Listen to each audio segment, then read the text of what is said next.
ఈ బిజినెస్ ఏదైనా మీ ఊర్లో ప్రమోషన్ చేయాలంటే అది సుమన్ టీవీతోనే సాధ్యం. ఇప్పుడే సంప్రదించండి.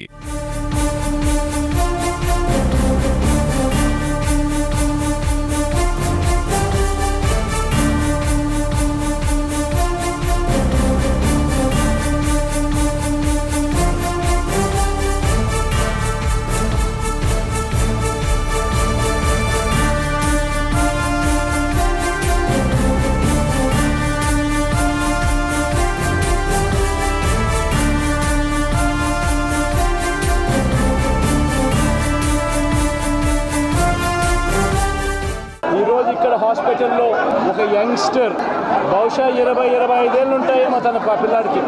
ఆ 20 ఏళ్ల పిల్లాడిని ఎందుకు నిర్దాక్షిణ్యంగా కొట్టారో కూడా తెలియదు. కేవలం ఎన్నికల్లో వైఎస్ఆర్ కాంగ్రెస్ పార్టీకి తరపున తాను ఓటు వేశాడని అతి దారుణంగా కావాలని అదే పనిగా వేంపల్లెకు అదే పనిగా ఒక వెహికల్లో వచ్చి దారిలో పోతా ఉన్న పిల్లోడిని బైక్ ఆపి నిర్దాక్షిణ్యంగా కొట్టి హాస్పిటల్ పాలు చేస్తూ ఉంటే ఏం సాధిస్తూ ఉన్నారు? ఎప్పుడు పులివెందుల్లో ఇలాంటి సాంప్రదాయం లేదు. ఎన్నికలు అయిపోయిన తర్వాత ఓటు వేయని వారిని కొట్టే కార్యక్రమం ఎప్పుడు జరగల అని రాష్ట్ర వ్యాప్తంగా ఇదే చేయిస్తూ ఉన్నారు దగ్గరుండి. ఏం సాధిస్తారు దీనివల్ల?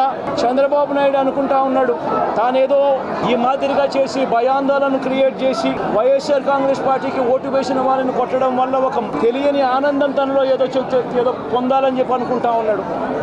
రాష్ట్ర వ్యాప్తంగా ఒక భయాన్ని క్రియేట్ చేయాలని ప్రయత్నం చేస్తూ ఉన్నాడు. కానీ నేను చంద్రబాబు నాయుడు గారికి మరొక్కసారి కూడా చెప్తా ఉన్నా, ఒక చెడు సాంప్రదాయానికి నాంది పలుకుతూ ఉన్నారు. దయచేసి ఆపండి. ఆపకపోతే మాత్రం ఎల్లకాలం మీరే అధికారంలో ఉండరు. అధికారం మారిన రోజున ప్రజలు చంద్రబాబు నాయుడు గారు చేస్తూ ఉన్న ఈ అన్యాయాలను చూసి శిశుపాలని పాపాలు పండినట్టుగా పాపాలు చాలా వేగంగా పండుతూ ఉన్నాయి. చంద్రబాబు నాయుడు గారిని హెచ్చరిస్తూ ఉన్నాను, మరొక్కసారి మళ్ళీ హెచ్చరిస్తూ ఉన్నాను. ఇది కరెక్ట్ సాంప్రదాయం కాదు. దయచేసి దీన్ని ఆపమని చెప్పి మీరు ప్రజలు మిమ్మల్ని ఏదైతే ఓటు వేశారో ఒక కారణం చేత మీరు ప్రజలు 10% మంది ఓట్లు మాకు రావాల్సిన 10% మంది ఓట్లు మీ వైపు డ్రిఫ్ట్ అయ్యాయి అని అంటే కేవలం మీరు చేసిన మోసపూరిత వాగ్దానాల వల్ల డ్రిఫ్ట్ అయ్యాయి.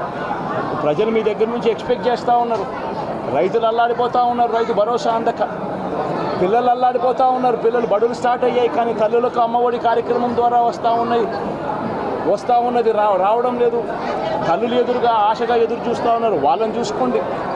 అక్క చెల్లెమ్మలకి ఇస్తామన్నారు నెల 1500 రూపాయలు, అది ఇచ్చే కార్యక్రమం చూసుకోండి.